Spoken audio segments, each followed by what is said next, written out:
nós todos aqui na redação da Band News FM no Rio de Janeiro estamos sensibilizados porque acompanhamos dia após dia, quem acompanha aqui o jornal Band News Rio, primeira edição, ouviu os nossos comentários, as nossas análises. Eu estava no ar quando saiu o relatório a respeito do laudo, com todas as feridas, os danos físicos causados ao menino Henri, que apontavam para uma agressão, e eu falei isso no ar, quer dizer, a gente não engoliu, não comprou a versão da mãe de que ele teria caído da cama de madrugada, acordou e foi lá ver e encontrou ele naquelas condições. Tudo isso gerou uma imediata desconfiança em todos nós, tratamos de apurar como pudemos e cobrando sempre das autoridades a devida investigação. Felizmente, essas investigações estão avançando, estão sendo feitas de uma maneira minuciosa, com a recuperação de mensagens que foram apagadas pelos envolvidos, numa tentativa de obstruir o trabalho da justiça, certamente, e tudo isso vai pesar na hora do julgamento, teve até uma tecnologia da qual os investigadores estavam falando hoje para esse resgate das mensagens. Não havia câmera no quarto onde ele estava, por isso tudo precisa ser concatenado em ordem cronológica a partir das mensagens e dos depoimentos das pessoas envolvidas, os relatos das testemunhas, esse movimento para traçar o perfil do próprio vereador Jairo, que eu me recuso a chamar de Jairinho, que eu me recuso a chamar de doutor. Ele, embora tenha formação em medicina, nunca cumpriu, e o que ele fez é o extremo oposto da medicina. Então não é médico coisa nenhuma, não é doutor coisa nenhuma, certamente usava esse doutor para tentar se enobrecer pelo cargo político que ocupava, para tentar ganhar mais votos com o título. A ter acontecido tudo conforme a polícia descreve, é um sociopata sádico, é um monstro que torturou. É isso que está sendo noticiado hoje. Ele torturou várias vezes o menino Henri, desde fevereiro, pelo menos, semanas antes da morte. E aí tem um espancamento que resulta na morte, e aí depois eles tentam apagar mensagens. O vereador Jairo liga para o executivo lá da área da saúde para tentar agilizar o processo no IML, no Instituto Médico Legal, para evitar que saísse um laudo como saiu, que pudesse comprometê-lo. Eles tentam combinar versões com as testemunhas. Quando eles são presos, jogam o celular pela janela. Quer dizer, é gente que tem muita coisa para esconder. Hoje, como eu comentei de manhã, me senti acordando dentro de um conto do Rubem Fonseca. Rubem Fonseca é um dos maiores escritores brasileiros, meu escritor favorito na juventude. Eu muitas vezes ia para a biblioteca da faculdade para ler a obra do Rubem Fonseca, lia em todos os lugares por onde eu andava, e ele retratou a realidade, mostrando a realidade em suas vísceras e às vezes literalmente, com toda a violência que ele sabia que existia no Rio de Janeiro. E sabia porque ele também atuou como comissário na Polícia Civil de 31 de dezembro de 1952, quando ele começou a registrar ocorrências no 16º Distrito Policial em São Cristóvão, subúrbio operário, até 6 de fevereiro de 1958. Quer dizer, não foram nem 6 anos que ele passou por lá, mas a sua filha, Bia Correia do Lago, inclusive quando ele morreu, deu um depoimento dizendo que ele viu o bandido, ele conversou, ele investigou, ele fez inquérito, ele entrevistou os bandidos. Ele diz que aquilo marcou ele para o resto da vida, como se ele tivesse passado 90 anos ali dentro. Essa foi a declaração da filha. Eu não me lembro se foi depois da morte ou se foi resgatado no dia da morte do Rubem Fonseca, mas eu acho essa declaração muito importante, porque é como se ele tivesse vivido 90 anos ali dentro daqueles 6 em que ele teve contato com a crueldade, com esse lado perverso do ser humano, que alguns bandidos aqui no Rio de Janeiro têm e já têm há muitas décadas. E isso existe até hoje. E quando é o caso de um vereador que tem lá a sua esposa com uma criança de 4 anos, ganha essa repercussão hoje com toda a tecnologia que a gente tem para trazer as informações de uma maneira mais rápida, tudo isso nos sensibiliza muito.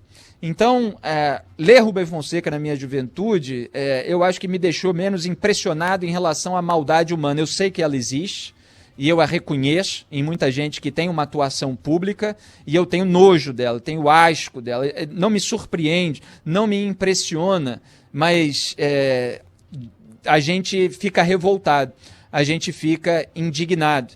E é bom ter essa escola literária para mostrar a realidade como ela é, sem pano.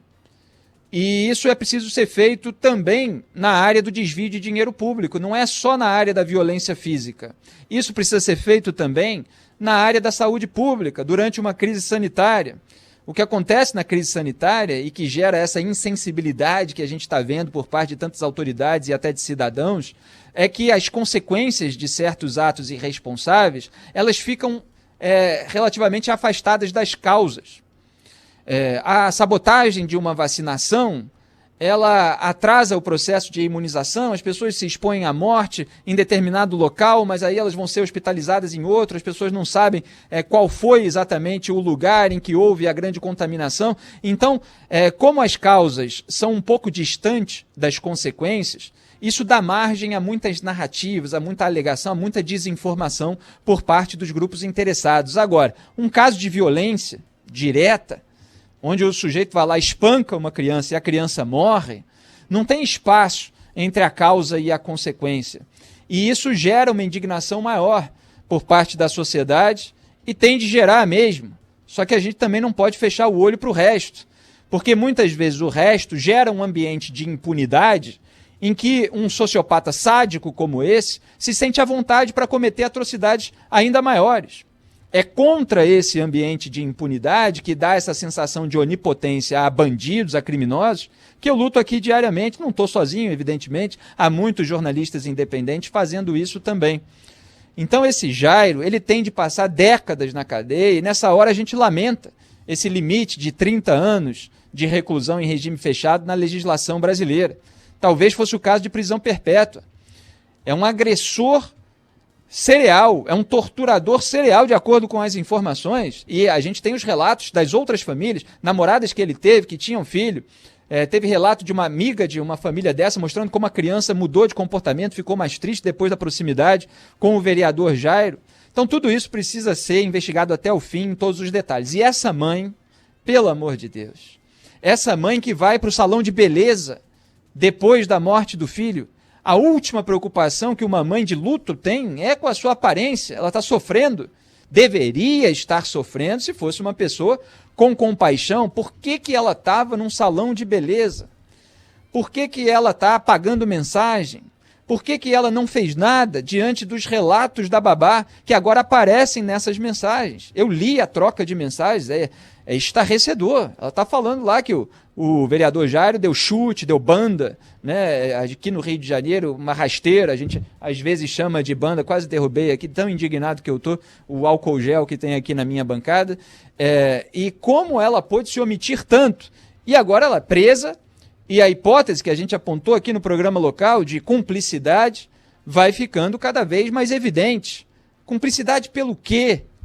É por amor a esse monstro? É cumplicidade porque não gostava do filho, tinha interesse em se livrar dele? Ele agora é suspeito até de bancar um churrasco, as despesas de um churrasco promovido pela faxineira, que foi responsável por limpar o apartamento em que o menino Henri morreu.